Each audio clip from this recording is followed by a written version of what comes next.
నమస్తే అందరికీ. ప్రపంచంలో ఎక్కడా లేని విధంగా ప్రత్యక్ష సూర్యుడి కిరణాలు సూర్యుడినే తాకటం మీరు ఎప్పుడైనా చూసారా? గర్భగుడిలో మూల విరాట్టు 7 గుర్రాలపై దర్శనమిచ్చేది ఎక్కడో తెలుసా?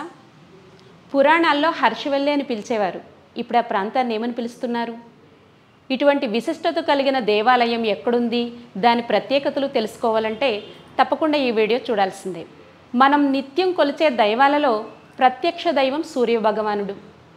సకల జీవులకు ఆరోగ్యాన్ని, సంక్షేమాన్ని ప్రసాదించే దైవం సూర్యుడు. మన దేశంలోని అతి ప్రాచీనమైన సూర్య దేవాలయాలలో శ్రీకాకుళం జిల్లాలోని అరసవెల్లి ప్రాంతంలో ఉన్న శ్రీ సూర్యనారాయణమూర్తి దేవాలయం ఒకటి.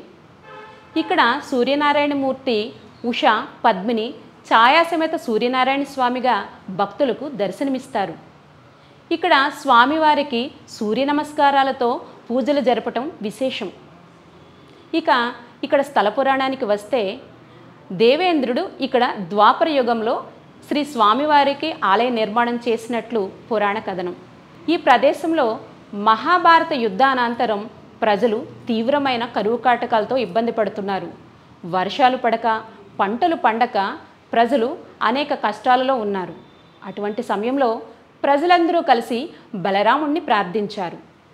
వారి కష్టాలకు జాలిపడిన బలరాముడు తన ఆయుధమైన నాగలితో అక్కడ భూమిని తవ్వాడు. అలా తవ్వగా ఒక నీటి ప్రవాహం ఏర్పడి నదిగా ప్రవహించింది. బలరాముడి నాగలితో ఏర్పడింది కాబట్టి ఈ నదికి నాగావళిగా పేరొచ్చింది. ఈ నాగావళి నది తీరమందు బలరాముడు 5 ప్రసిద్ధమైన శివాలయాలను నిర్మించాడు. అందులో 4వది శ్రీకాకుళం పట్టణంలోని శ్రీ ఉమారుద్ర కోటేశ్వర స్వామి వారి ఆలయం.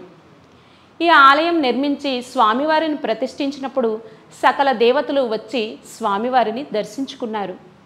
అదేవిధంగా ఇంద్రుడు కూడా స్వామి దర్శనార్థం వచ్చాడు. కానీ అప్పటికే సమయం కాలాతీతమైంది. ఇది తగిన సమయం కాదని మరలా రమ్మని ద్వారపాలకులు నందీశ్వరుడు ఇంద్రుడికి చెబుతారు. అంతా ఇంద్రుడు వారితో ఘర్షణకు దిగుతాడు. ఆగ్రహించిన నందీశ్వరుడు తన కొమ్ములతో ఇంద్రుడిని ఒక్క విసురు విసురుతాడు. అలా విసిరగా ఇంద్రుడు అల్లంత దూరాన పడతాడు. ఇంద్రుడు పడ్డ తర్వాత ఇంద్రుడి కలలో శ్రీ సూర్యనారాయణమూర్తి కనబడి తన వజ్రాయుధంతో అక్కడే తవ్వమని ఆజ్ఞాపిస్తారు.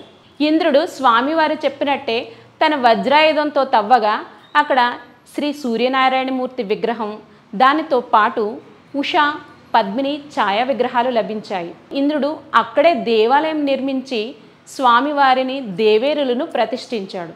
తదనంతరం శ్రీ ఉమారుద్ర కోటేశ్వర స్వామిని దర్శించుకుని ఇంద్రుడు జన్మ పునీతం చేసుకున్నాడు. ఇంద్రుడు పడ్డ ఆ ప్రాంతాన్నే ఇంద్ర పుష్కరిణిగా పేరుగాంచింది.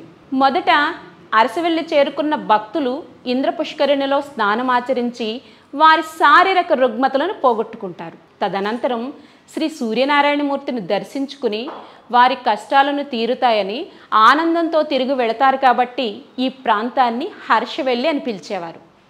సంస్కృతంలో హర్షం అంటే ఆనందం, వల్లి అంటే తీగ. తీగలాంటి ఆనందాలతో అల్లుకుని పోతారు కాబట్టి ఈ ప్రాంతానికి పురాణాల్లో హర్షవెల్లిగా పేరొచ్చింది. కాలక్రమంలో ఈ పేరు కాస్త అరసవెల్లిగా మార్పు చెందింది.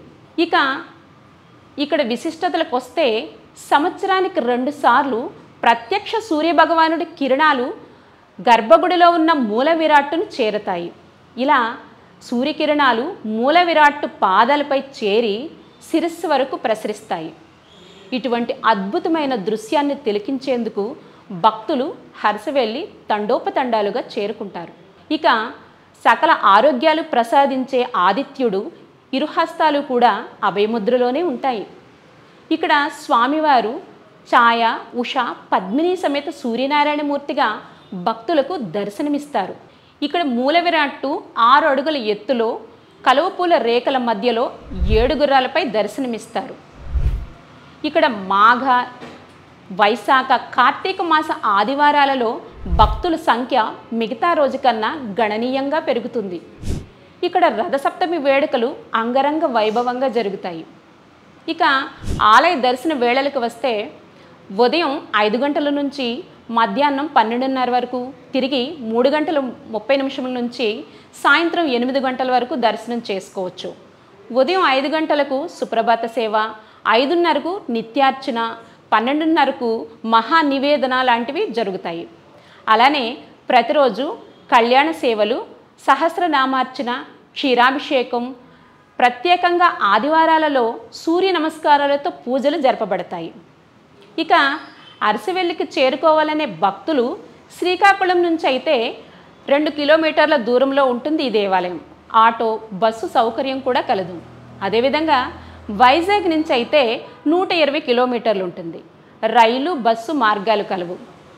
అరసవెల్లి చేరుకున్న భక్తులకు వసతి సౌకర్యాలు కూడా కలవు. చూశారు కదా, ప్రత్యక్ష దైవం సూర్యనారాయణ భగవాన్ గుడి. ఈ దేవాలయాన్ని మనం కూడా దర్శించుకుని ప్రతిరోజు సూర్యుడిని ఆరాధించి సకల ఆరోగ్యాలు పొందాలని మనము కోరుకుందాం.